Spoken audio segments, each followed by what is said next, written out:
Hello, taga Venues!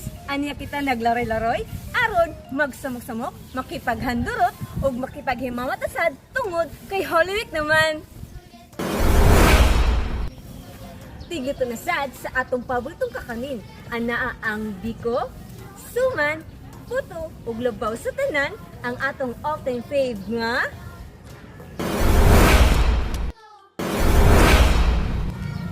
pero wala ba mo nag-wonder? Unsa man gyud ang tinud spelling ani niya? Binignet?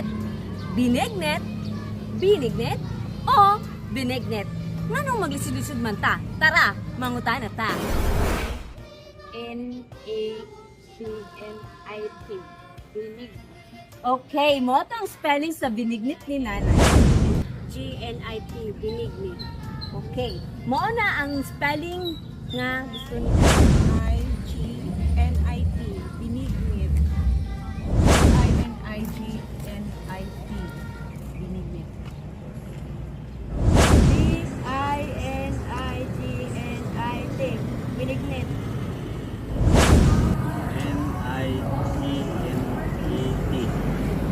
Binignet. Okay, thank you, sir. Binignet.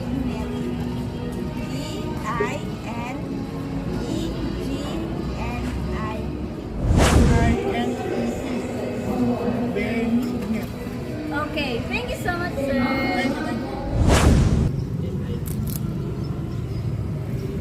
Imo nga, sir. Pares na mo. Imo nga, sir. So, thank you so much, sir, sa pagtupag sa mong pangutana. Karon, nasayro na gid nato kung saan tama ang spelling sa binignet.